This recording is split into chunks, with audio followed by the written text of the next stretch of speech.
Когда ты станешь большим, сын, мне очень хочется знать, дочь. Мне очень хочется верить, что ты откроешь все двери, не бойся что-то менять.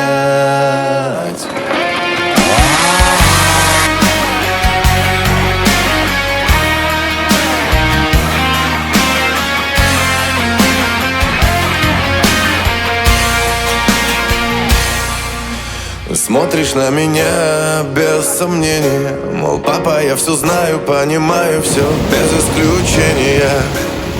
Давай без нравоучения. Я здесь давно, а я пытаюсь объяснить твое назначение. Пока ты молодой, как важно выбрать точное направление для правильного движения. Ведь мне не все равно, как ты будешь жить, с кем ты будешь плыть. Я не хочу тебя учить, но просто ты пойми, а кем еще мне дорожить.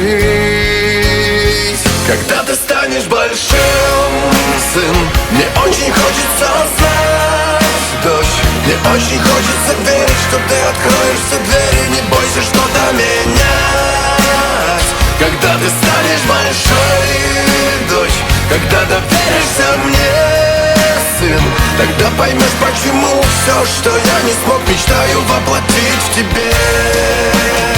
Когда ты станешь большим, сын, мне очень хочется знать, дочь. Мне очень хочется верить, что ты откроешь все двери, не бойся что-то менять.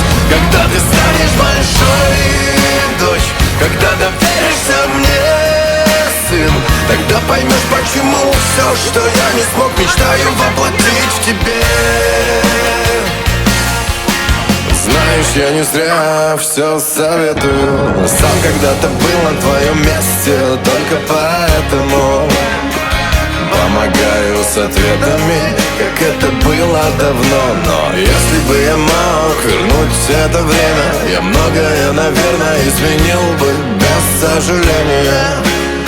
Ну что, скажи свое мнение. Тебе ж не все равно, как ты будешь жить, с кем ты будешь плыть. Я не хочу тебя учить, но знай, в любой момент с тобой готов я рядом быть. Когда ты станешь большим, сын, мне очень хочется знать, дочь. Мне очень хочется верить, что ты откроешь все двери, не бойся что-то менять. Когда ты станешь большой, дочь, когда доверишься мне, сын, тогда поймешь, почему все, что я не смог,